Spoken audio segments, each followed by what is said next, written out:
What the hell are you doing, Gregory? Langston's voice tore through the summer air, sharp and furious.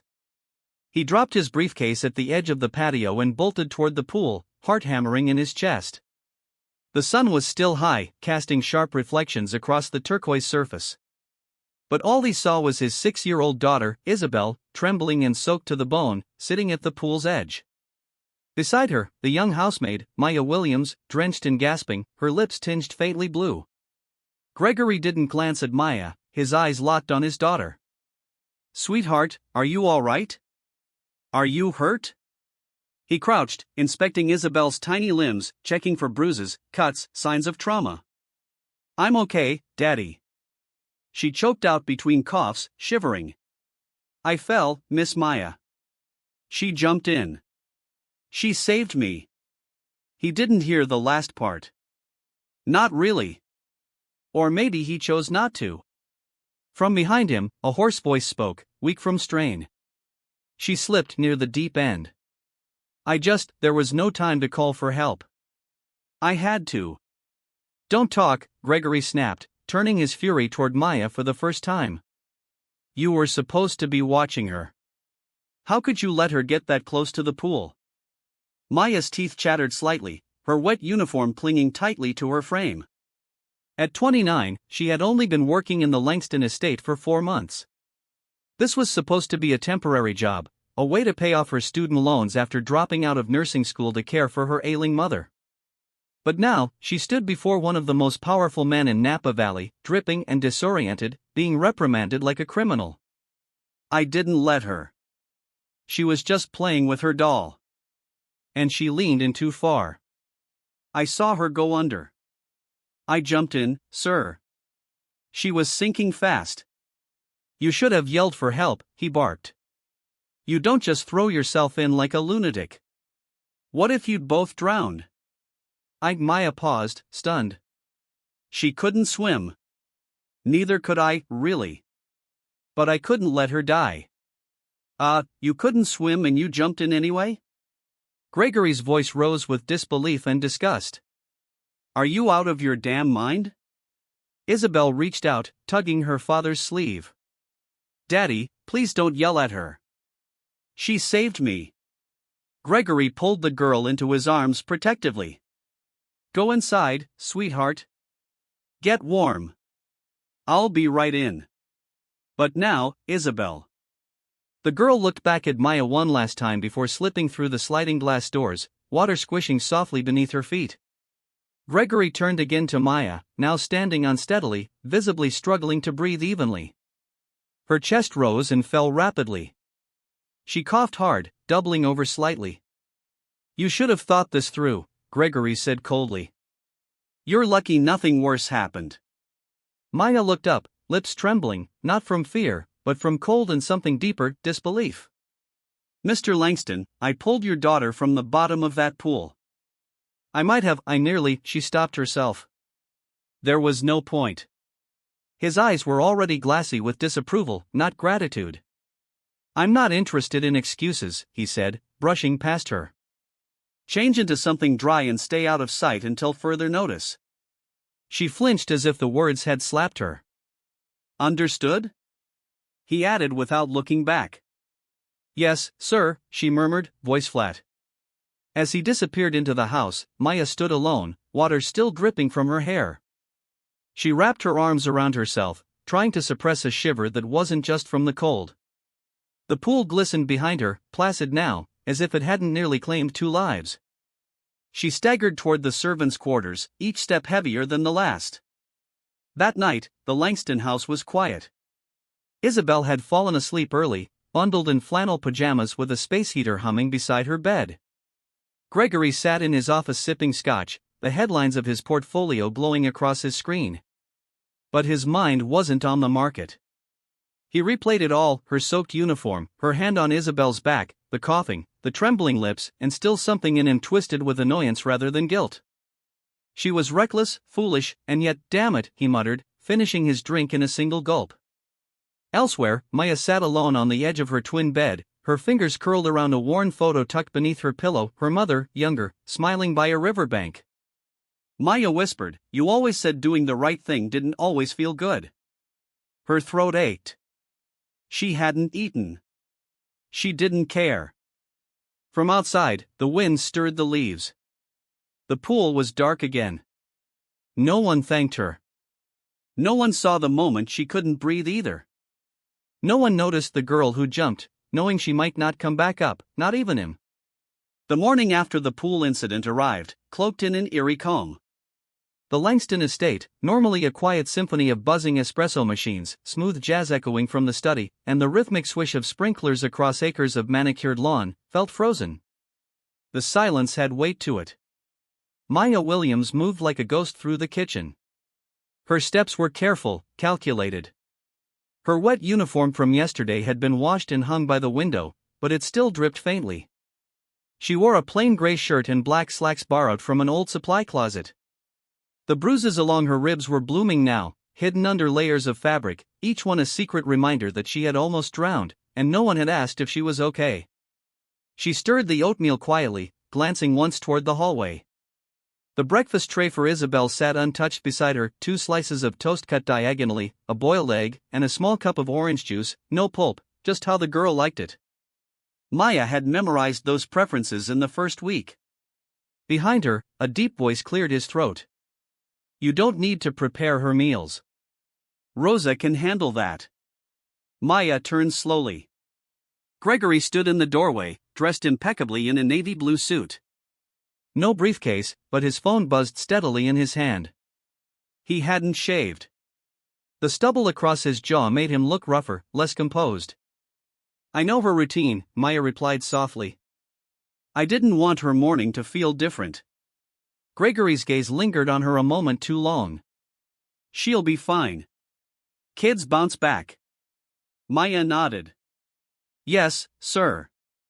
He crossed the kitchen, opened the fridge, poured himself black coffee from the carafe she'd brewed an hour ago. It was lukewarm, but he didn't complain. "I checked the pool cams last night," he said suddenly, his tone cool. "You jumped in without even taking your shoes off." Maya set the spoon down. "There was no time. You risked your life." "I know. You said you couldn't swim." "I didn't say I couldn't," Maya answered, voice calm. "I said I wasn't a strong swimmer." "There's a difference." Gregory raised an eyebrow. "That's not what you said yesterday." "I was scared, Mr. Langston," she said, turning to face him fully. "I had just pulled your daughter from the deep end.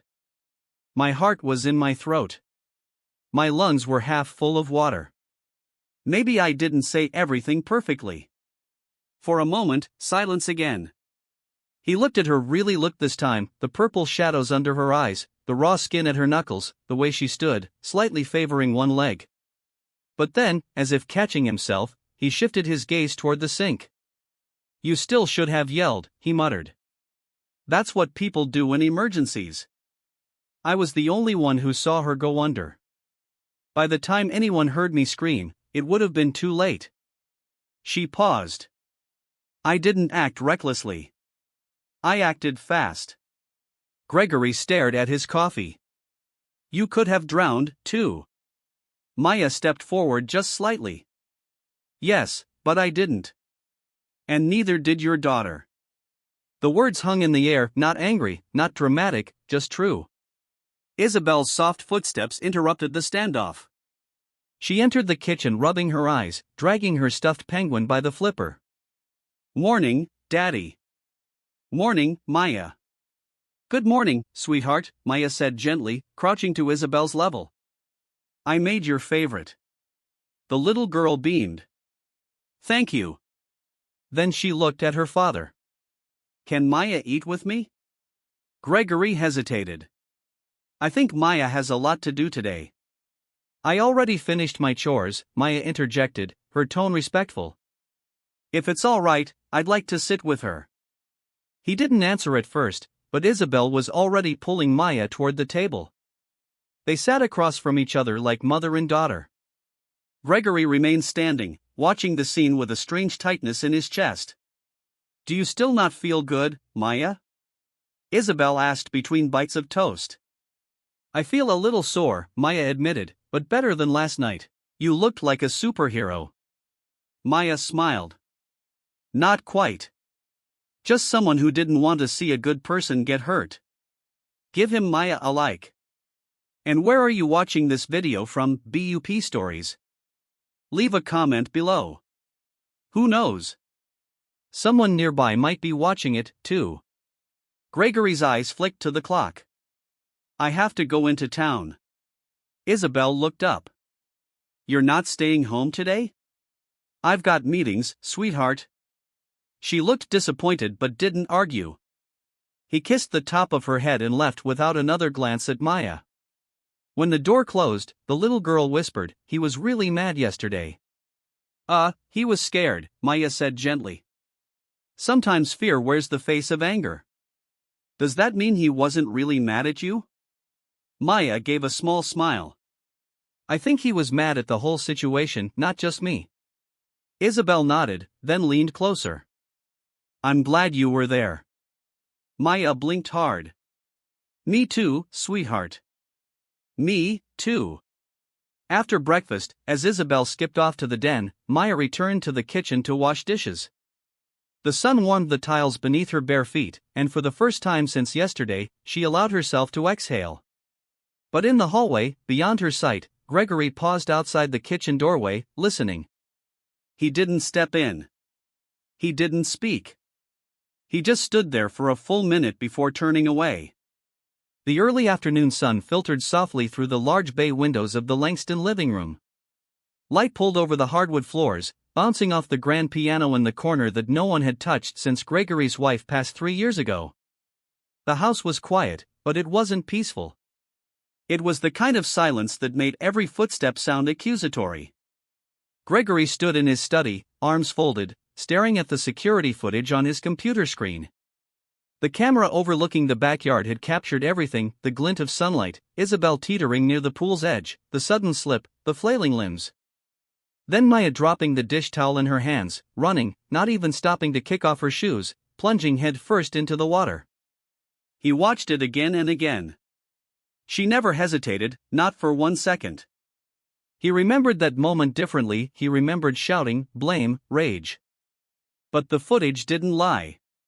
His daughter had nearly drowned, and Maya had saved her without concern for her own safety. He paused the footage just as Maya resurfaced, dragging Isabel to the edge, her face twisted in effort and fear. He noticed something now he hadn't before. Maya had slipped once, briefly going under with the child before pushing Isabel up and finding her footing again. He hadn't seen that, hadn't asked, hadn't cared. A knock pulled him from the screen. Yes, he called. Javier, the head groundskeeper, peeked in. Sir, the gardener from the south side said he saw a few news vans parked on the main road. Seems someone tipped them off. Gregory frowned. News vans? Yes, sir.